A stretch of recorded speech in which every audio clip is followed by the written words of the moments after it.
উচ্চ আদালতে বিচারক নিয়োগ কাউন্সিলে আইনজীবীদের প্রতিনিধি না থাকায় জারি করা অধ্যাদেশ সংশোধনের দাবি জানিয়েছেন সুপ্রিম কোর্ট আইনজীবী সমিতির সভাপতি ব্যারিস্টার মাহবুবউদ্দিন খোকন। বৃহস্পতিবার গণমাধ্যমের কাছে দাবি জানান তারা। এদিকে সংবিধানের ১১৬ অনুচ্ছেদের মাধ্যমে বিচারিক আদালতকে জিম্মি করে রাখা হয়েছে এবং বিচার বিভাগের জন্য আলাদা সচিবালয় গঠনও বাধাগ্রস্ত হচ্ছে বলে আদালতে বলেছেন এ সংক্রান্ত রিটের আইনজীবী শিশির মনির। আরও জানাচ্ছেন সৈকত সাদিক। সুপ্রিম কোর্টের বিচারপতি নিয়োগের জন্য একটি পৃথক কাউন্সিল গঠন করে মঙ্গলবার অধ্যাদেশ জারি করে সরকার, কিন্তু এই কাউন্সিলে আইনজীবীদের কোনো প্রতিনিধি না থাকায় বৃহস্পতিবার ক্ষোভ জানান সুপ্রিম কোর্ট আইনজীবী সমিতির সভাপতি ব্যারিস্টার মাহবুবউদ্দিন খোকন। অধ্যাদেশ সংশোধন করে কাউন্সিলে আইনজীবীদের প্রতিনিধি অন্তর্ভুক্ত করার দাবি জানান তিনি। সুপ্রিম কোর্টের বিচারপতি নিয়োগ করবেন আইনজীবীদের থেকে, সুপ্রিম কোর্ট বা আইনজীবীদের কোনো বাচ্চা বাবা বার কাউন্সিলের কোনো প্রতিনিধি থাকবে না, আর নিম্ন আদালতের বিচারকরা যারা তাদের প্রতিনিধি থাকবে।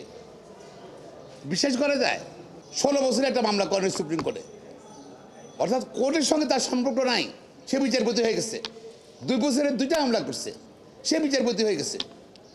এখন যদি সুপ্রিম কোর্টের বা আইনজীবীদের কোনো প্রতিনিধি থাকতো তাহলে আমি বলতে পারতাম এই লোকটা প্র্যাকটিস করে, হ্যাঁ ভালো লয়ার, তাহলে এখানের মধ্যে আলোচনায় অংশগ্রহণ করতে পারতাম, কিন্তু আমরা আলোচনা অংশগ্রহণ করতে পারতাম। তাহলে এখন ঘুরে ফিরে কিন্তু আমরা তার কাছে রয়ে গেল।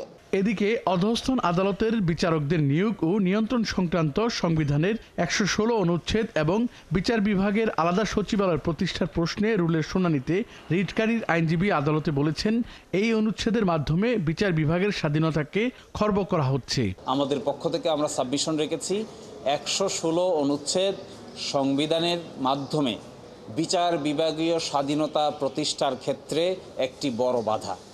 এই ১১৬ অনুচ্ছেদকে যদি অসাংবিধানিক ঘোষণা করা না হয় তাহলে বিচার বিভাগকে পরিপূর্ণ স্বাধীন করে সাজানোর যে পরিকল্পনা, এই পরিকল্পনা বাস্তবায়ন করা সম্ভব নয়। এছাড়া সারা দেশের সড়ক মহাসড়কে অনুমতি ছাড়া স্লিপার বাসের চলাচলের বৈধতা চ্যালেঞ্জ করে হাইকোর্টে রিট দায়ের হয়েছে।